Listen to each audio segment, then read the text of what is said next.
Chapter 12.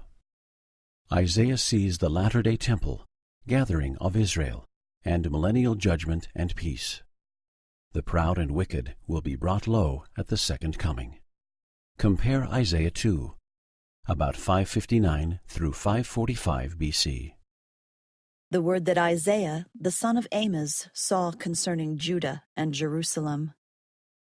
And it shall come to pass in the last days, when the mountain of the Lord's house shall be established in the top of the mountains, and shall be exalted above the hills, and all nations shall flow unto it. And many people shall go and say, Come ye, and let us go up to the mountain of the Lord, to the house of the God of Jacob, and he will teach us of his ways, and we will walk in his paths. For out of Zion shall go forth the law, and the word of the Lord from Jerusalem. And he shall judge among the nations, and shall rebuke many people, and they shall beat their swords into plow-shares, and their spears into pruning-hooks. Nation shall not lift up sword against nation, neither shall they learn war any more.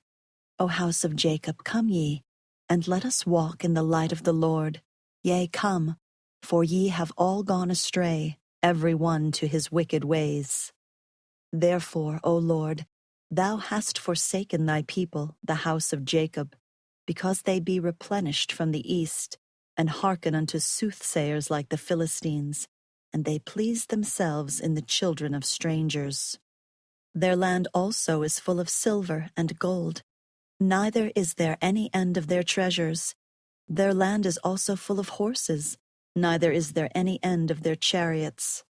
Their land is also full of idols. They worship the work of their own hands, that which their own fingers have made. And the mean man boweth not down, and the great man humbleth himself not. Therefore forgive him not.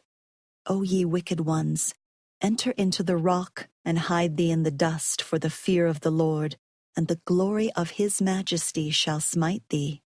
And it shall come to pass that the lofty looks of man shall be humbled, and the haughtiness of men shall be bowed down, and the Lord alone shall be exalted in that day.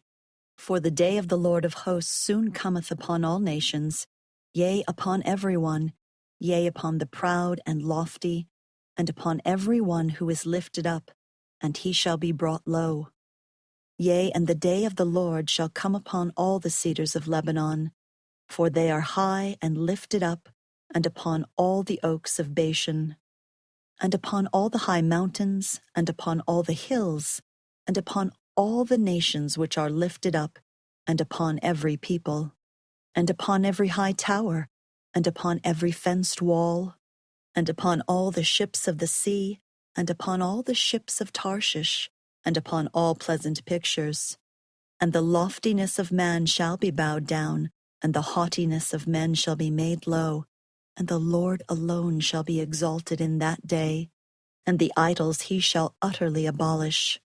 And they shall go into the holes of the rocks, and into the caves of the earth, for the fear of the Lord shall come upon them, and the glory of his majesty shall smite them, when he ariseth to shake terribly the earth. In that day a man shall cast his idols of silver, and his idols of gold, which he hath made for himself to worship, to the moles and to the bats, to go into the clefts of the rocks, and into the tops of the ragged rocks, for the fear of the Lord shall come upon them, and the majesty of his glory shall smite them, when he ariseth to shake terribly the earth.